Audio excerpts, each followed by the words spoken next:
Welcome to the GameRamble video review for Gris, narrated by me, Dark Cloud. As always, the full text version of this review can be found on the GameRamble website linked below. The TLDR is that Gris is a beautiful platform adventure with wonderful level designs and interesting puzzles. It's a very serene experience though, as there's no threat of death or fear of danger. Some players will enjoy this casual experience as they explore the world and engage in light puzzle solving, but others might find it a little too easy and boring. Gameplay receives a 9 out of 10. The game is very easy, but exploring the environments is enjoyable. Graphics receives a 9 out of 10. Gris features a beautiful art style and great animations. Sound receives 9 out of 10. The audio consists of an incredible soundtrack and great sound effects. The overall score for Gris is 9 out of 10. And now for the full review. It is ironic that as technology improved and 2D platformers mostly got left behind in the 16-bit era, some of the most emotional and beautiful games of all time emerged after the genre's resurrection at the hands of indie developers. Gris by Nomada Studio is without a doubt one of these games, even though its protagonist never utters a word. In Gris, players take control of a young girl who clearly experienced something painful in her life. The game opens with Gris losing her voice and plummeting to the ground as the statue holding her crumbles. It's a rather bleak opening, and at first it looks like the game will just be an arty walking simulator, as Gris slowly and dejectedly plods forward. However, the world soon begins to open up, and the bleak landscape makes way for more colorful and elaborate surroundings. It never becomes too challenging or complicated, but there is a definite sense of being on a journey, where the character is growing and facing her inner demons. Although Gris is a platformer, it is devoid of the enemies and pitfalls that define the genre. Gris will encounter an interesting assortment of wildlife during your adventure, but none of them are hostile. There are a few boss encounters, but even these are resolved without violence or any threat of injury. Some players might find his lack of fail states boring, but makes for a more relaxing experience where the focus is the journey rather than the obstacles. In addition to some platform jumping, the game also features a couple of casual puzzles.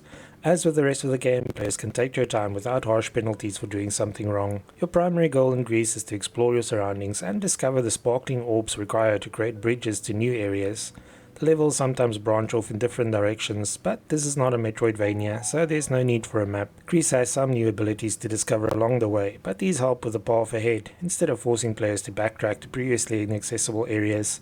In a unique twist, abilities are all tied to your dress, which can turn heavy for smashing through cracked floors or light for double jumping and floating. It is usually self-evident what ability has to be used where, so players won't get lost or struggle to figure out what to do next. There are some optional mementos to collect for players who enjoy going the extra mile, but some of these are actually tricky to find.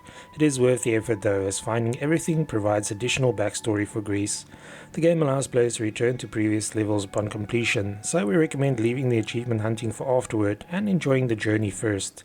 The game only takes about 4 hours to complete, but we enjoyed every minute. Gris is an exceptional looking game thanks to the art style, which makes it look like a watercolor illustration come to life. Since players don't have to worry about lives, health or an inventory, there's no HUD to obscure the beautiful visuals. Each area in the game is also tied to a specific color scheme, so the desert with its fierce sandstorms is red, the forest area is green and the underwater caverns are blue. It might sound like the typical cliched platformer levels, but the regions of Gris look unlike anything else. We're not exaggerating when we say it's impossible to take a lousy screenshot in this game, and that every screen would look as beautiful as a desktop wallpaper.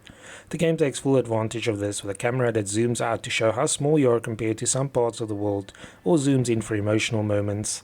The animations are just as neat, from the graceful way Gris runs and jumps to the shy critters that inhabit some of the levels. The only downside to the lovely graphics is that it can sometimes be difficult to distinguish between things in the foreground and background. For example, we were stuck for a bit in the underground caverns because we didn't realize that Gris could swim behind some pillars that looked like obstacles. Even with the incredible visuals, Gris wouldn't have been the same without an equally moving soundtrack, so thankfully it doesn't disappoint in this regard. The music is unobtrusive for the most part, but it knows when to soar as something jaw-dropping happens on screen. For example, the music on the desert level builds into a crescendo as the wind picks up and then reverts as the storm peters out. The sound effects receives just as much attention, and during quiet moments players can hear the sounds of Gris's footsteps or how the sound of rain becomes muffled as she dives underwater.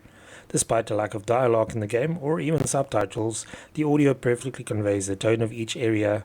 We played Gris using a controller, and found everything responsive and intuitive. Because the protagonist can't die from falls, and no enemies are in the game, even casual players shouldn't have an issue playing.